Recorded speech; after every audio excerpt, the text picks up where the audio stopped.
Okay, we're gonna do an impression. We're gonna do an impression of all the scares in La Llorona. So, goes something like this. You know what? Let me get the lights first. La Llorona. La Llorona.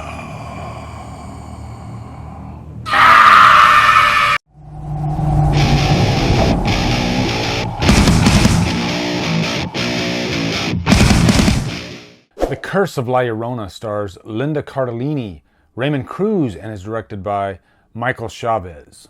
What is up, guys? We're just rolling through 2019. I can't believe it's almost May.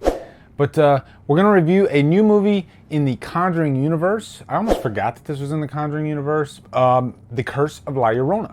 And if you follow my channel, I'm pretty vocal about how I feel about these demon possession, supernatural type of movies. And I recently reviewed this, Autopsy of Jane Doe. And this was the exception. This was one of the good ones, actually. Glad I finally got around to doing that one.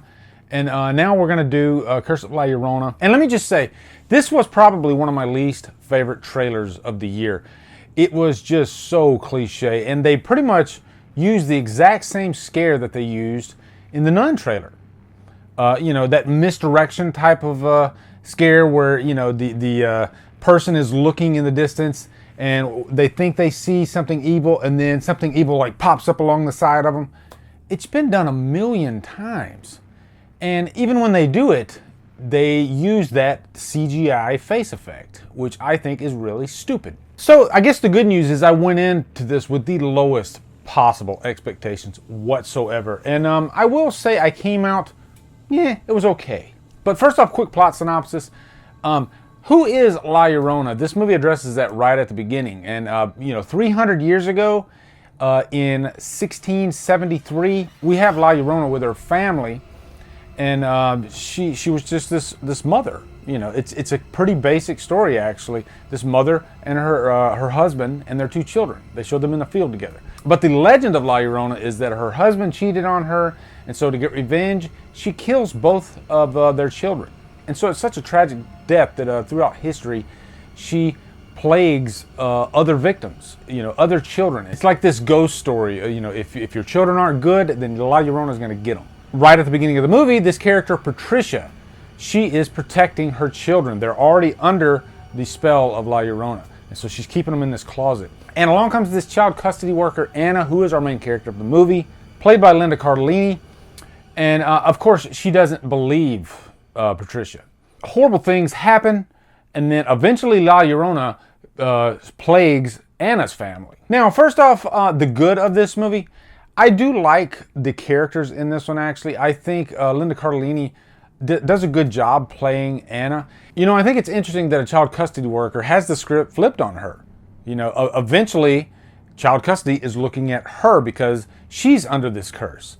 And so she's trying to protect her children, but the children, they have these marks on their arms.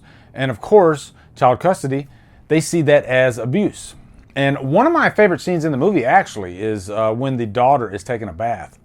And you see the hands of La Llorona get on her head, which this is a scare that's been used before, actually. I believe it was in one of the Grudge movies. Let me know in the comments. The payoff in that scene really wasn't the scare. It was the reaction of the daughter to the mother. After the mother saves her, the daughter thinks it was her own mother that was trying to drown her. And so that's some good character beats there that I got into.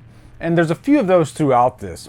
And, you know, she gets to her wits' end with this thing, and she comes around to this guy, this ex-priest, who happens to be like this expert at dealing with evil spirits.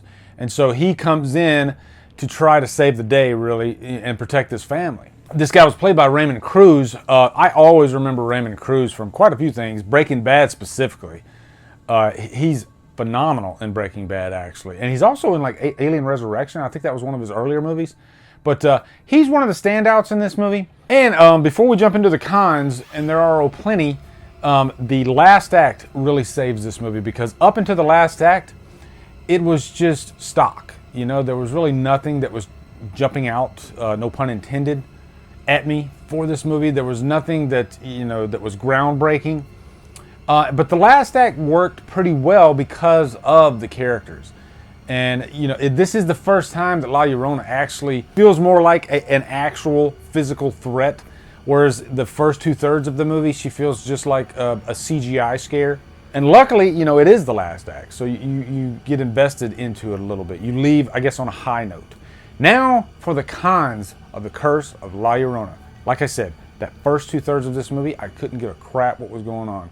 And the reason being is because it felt rushed, like in that first third of the movie.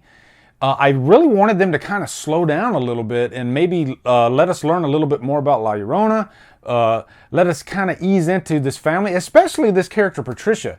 They really gloss over her in the beginning of the movie, and I found her actually pretty interesting. So I think if they would have settled in and maybe got you invested in her and her relationship with her kids, so that by the time this tragic thing happens to her children, you would feel something, because I didn't feel anything, without going into any spoilers. And really that scene is in the trailer. What unfolds with these children should be a lot more emotional, but instead they built the whole scene around this scare that they're trying to pull off. And the scare doesn't really work that well at all. I think when directors try too hard with scares, it comes off as fake or cheap. There are moments in this movie, like there's a scare with an umbrella that kind of works, but you always know what the payoff's going to be, and it's the same exact thing every time. La Llorona's face with her mouth wide open, screaming at the top of her lungs. And you know what? You can scream at me all day, but you're not going to scare me. So you got to get more creative, and there's so many great examples, great recent examples of how to scare an audience. I just reviewed It Follows, and that's freaking a whole new textbook of how to scare an audience. Hereditary, some great examples. And I guess that leads me into like the emotion in this movie. The events that happened in this movie, involving children, should be highly emotional. And it made me think back to Toni Collette's performance in Hereditary. I didn't really get that from Linda Cardellini in this movie. She's good, don't get me wrong. She's not bad by any means. And who's going to be as good as Toni Collette anyway, so I guess I'll cut her some slack. But she holds the movie up as best she can. So overall, guys, at the end of the day, La Llorona, it did surprise me. I thought this was going to be at least a 2 hours lost. I'm going to give it a low humdrum. I walked away having a decent time. Unfortunately, it's really forgettable. And at the end of the day, it's not really gonna, change the landscape of horror whatsoever. Nor should it. There are movies that are just for this purpose. This is a movie in the Conjuring Universe. I don't think they're expecting to, to give you this horror movie that completely changes the game up. It's not that type of movie at all. It's just really just to go on a Saturday afternoon, have some popcorn, and be annoyed by jump scares. So anyway, guys, that's my review for The Curse of La Llorona. Let me know in the comments your thoughts on this movie. Really looking forward to hearing them. Also, be sure to come over to Killer Flicks, where we talk horror all day and every day. On Fridays, we do Free For All Fridays. Follow me at Drumdums on Facebook, Twitter, Instagram, and Letterboxd. Anyway, guys, thank you so much for watching. Have a great day, and Drumdum out.